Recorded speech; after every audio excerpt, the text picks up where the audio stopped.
শিকৰ গায় তেওঁলোকে ভবিষ্যতে ইনভাইট কৰি আছে ড্ৰাগছক মাইন্ড ইট যমুনামুখ উচ্চতৰ মাধ্যমিক বিদ্যালয়ৰ শিক্ষক আব্দুল হাই ছাৰক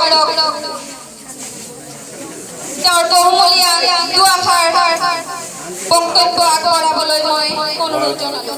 সভাস্থলীত উপবিষ্ট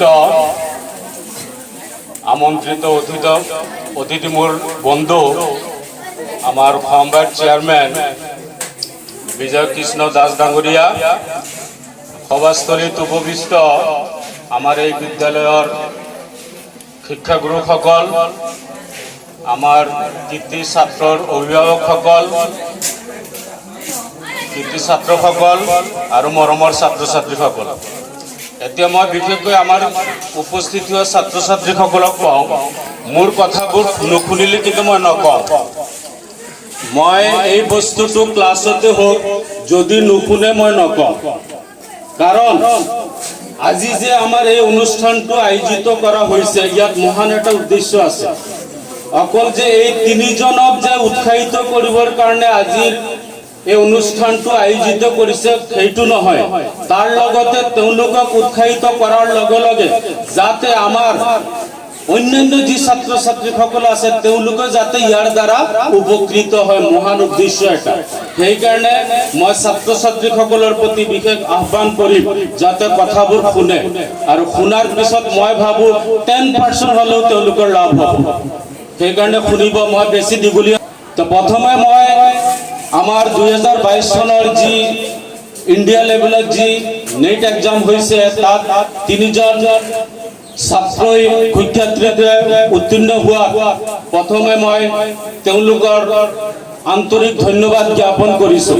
অলৰেডি নাম তেওঁলোকৰ কোৱা হৈছে, মই আৰু নামটো কৈ আৰু ইমান লেংথি নকৰোঁ, মই চাম আৰু ছাত্ৰ ছাত্ৰীসকলে বুজি ল'ব, বিশেষকৈ অন্যান্য ছাত্ৰ ছাত্ৰী এওঁলোকে বুজিছে ছাকচেছ হৈছে, এওঁলোকে বুজিছে ছাকচেছ হৈছে।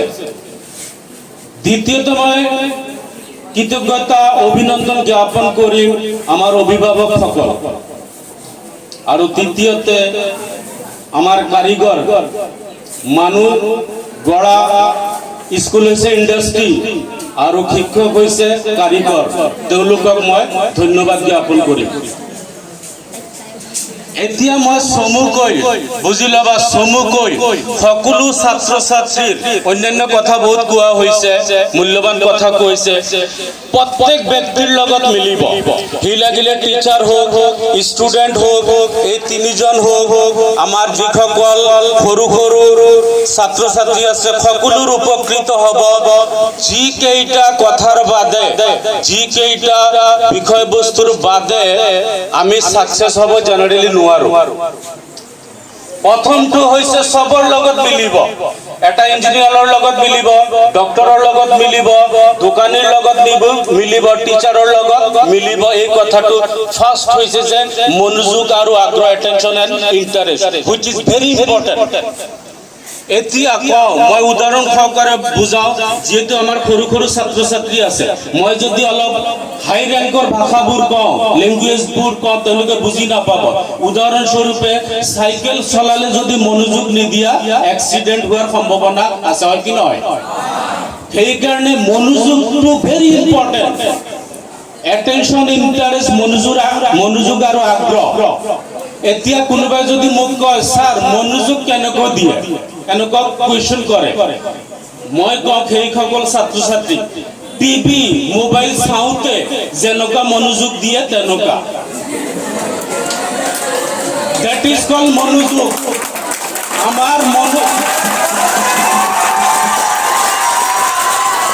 ৰবা এতিয়া আমাৰ যে অৰ্গেন আছে 5 sense organ, we have 5 sense organ, চকু, কাণ, নাক, ছাল আৰু জিভা।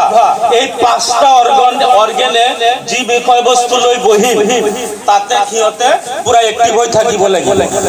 এতিয়া চকু হৈছে কিতাপৰ পিনে, মাইণ্ড হৈছে মায়ে পাকঘৰত কি বনাই আছে, নহ'ব। তাৰ পিছত মই কম চমু কৰিম হৈছে ডিচিপ্লিন। বোলে স্যাৰ আকৌ ডিসিপ্লিন কি, আপনি ইংৰেজিত কৈছে আমি বুজা নাই। অনুশাসন প্ৰত্যেকৰ লগত মিলিব, কিন্তু এওঁলোকৰ লগতো মিলিব।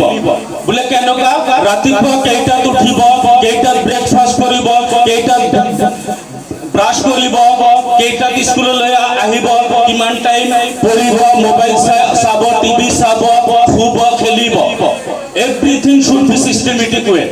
গম পাইছানে? That is called discipline. মই চমুকৈ কৈ আছো। তাৰ পিছত বহুতে ডক্টৰ হৈ যায়, ইঞ্জিনিয়াৰ হৈ যায়, শিক্ষক হৈ যায়। মই এইটো ক্ষমা খুজিলাম কোৱাৰ আগত।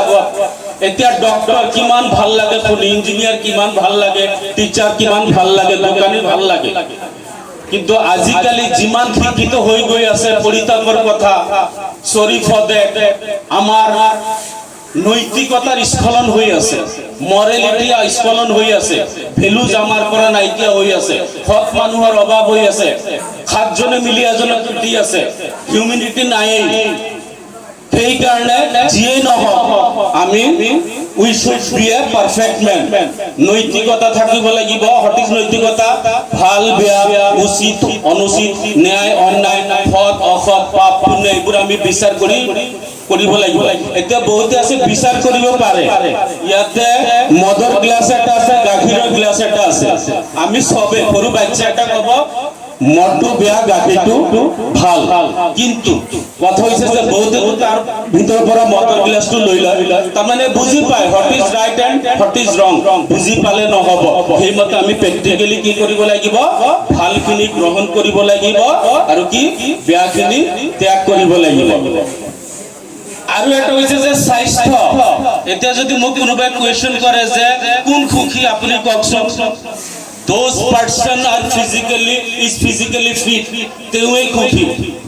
এতিয়া মোৰ কোটি কোটি টকা আছে, মই চামুচেৰে ভাত একেবাৰে নৰম কৰি দিব লাগে, কিমান পৰিতাপৰ কথা।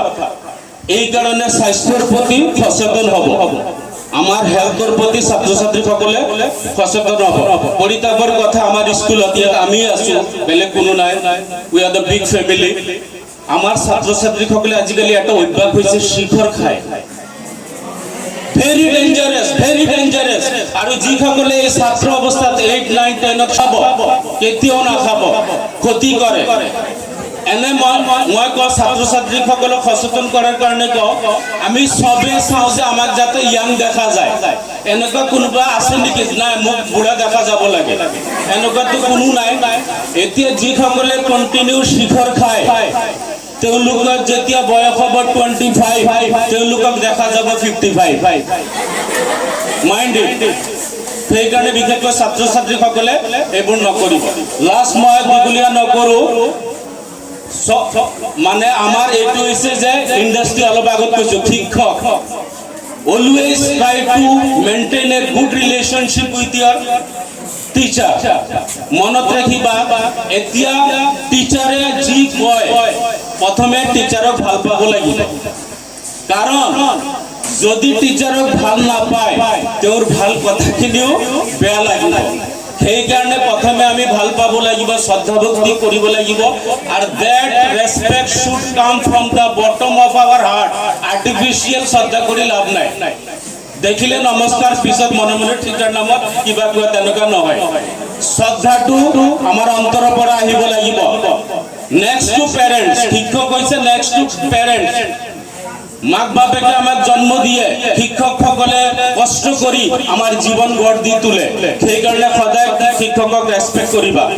মই সময়ৰ অভাৱ, মই আৰু দীঘলীয়া নকৰোঁ, সদৌ শেষত আমাৰ এই 3জন শিক্ষক, অভিভাৱক, উপস্থিত আমাৰ শিক্ষাগুৰুসকল তথা আমাৰ মৰমৰ ছাত্ৰ ছাত্ৰীসকল সকলোৰে উজ্জ্বল ভৱিষ্যত কামনা কৰি মই মোৰ বক্তব্য সামৰণি মাৰিছোঁ। ধন্যবাদ।